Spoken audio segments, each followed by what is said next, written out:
a lot of our old paradigms about how customers are, how they look, what they do, et cetera, it's all changing. And so old assumptions sometimes are no longer relevant with where we have to go. So again, back to the question, is Australia ready for a gigabit future? Well, I would say that at Telstra, we're doing everything possible to make Australia ready. For the past 3 years, we've been undertaking detailed and complex planning.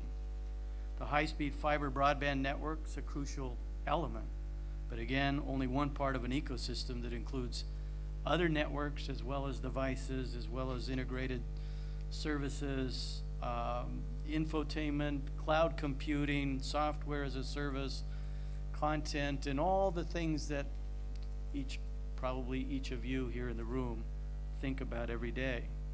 The debate and the discussion is too often about pieces, piece parts, singular applications. So now let's turn to what I would call the drivers of the gigabit age. And these are things that I fundamentally believe are driving everything that we at Telstra need to be focused on, but I would say our industry. First, our real-time and time-shifted priorities. The history of markets has essentially been driven by satisfying needs for health, wealth, gratification, including entertainment. Nothing has changed except for that in business, we want immediate or real-time delivery of results, or information, or products, or services, or whatever. As consumers, we want information and entertainment on our terms, and this has extreme implications for that log linear growth in traffic that we're seeing in our networks and in our systems as we operate a business. Second, the need for more personalized and interactive video, and I probably should say that differently.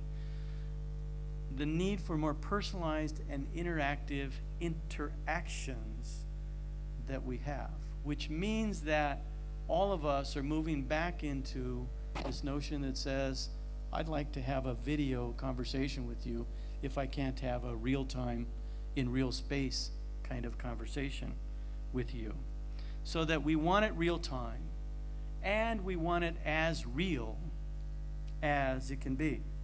Therefore, these notions of high definition, high resolution, 3D, surround sound, all with low latency, are required to reflect all the nuances of body language or facial expressions, emotions, etc., that are part of that real interaction that each one of us wants to have when we do business or socially we have our interactions. So all of that is driving another dimension that we've never had to deal with in terms of our business. This notion of video-based communications poses new problems for managing network systems, etc., in the ecosystem. Now, today, the quality of videos we get on the internet is roughly a quarter of standard definition TV service, thinking about things like YouTube. The next evolution, standard definition, is going to require bandwidths of at least 12 megabits per second in the average household. High definition TV signals being launched by Foxtel by the middle of the year, and high definition IPTV, which is already available, will require doubling of the speed per household. We start talking about 20-25 megabits per second. Most plasma and LCD TVs are HD capable. There's an existing consumer demand to get value for the money, and high definition virtual reality systems will then require a further doubling or even tripling of the speed requirements, bringing the requirements per household to the region of 100 megabits per second. So now let's imagine a number of people in a household using a lot of these applications simultaneously. Those of you that live here, you know that you may have seen our Big Pond ads that's about the connected home. And it's about the kids that come home from school, the parents that are coming home from work, and guess what? Everybody wants to get access to that 1 megabit or 3 megabits or 12 megabits or whatever it is that you might have. Well, guess what? When you start dividing it by 4.5 people in a household, how much is left for you may become problematic in terms of what you're trying to do.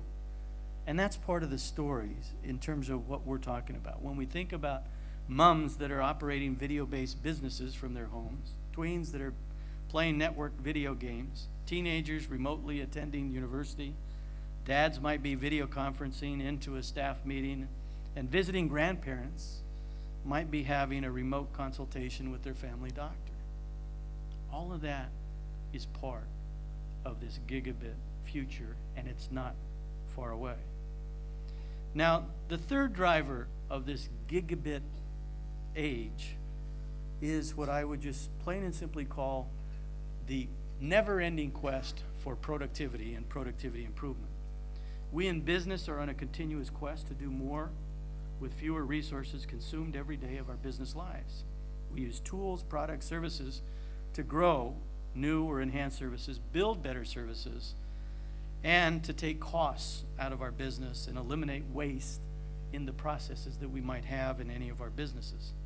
I believe that we're about to enter that next stage of productivity breakthrough, much as we did as we saw in the 90s with the Y2K investments in software, hardware, and networks.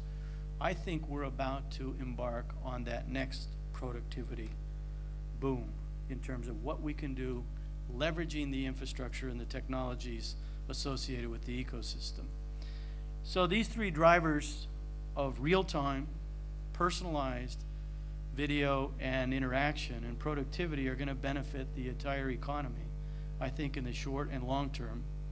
And in a couple areas of particular importance include health and climate change.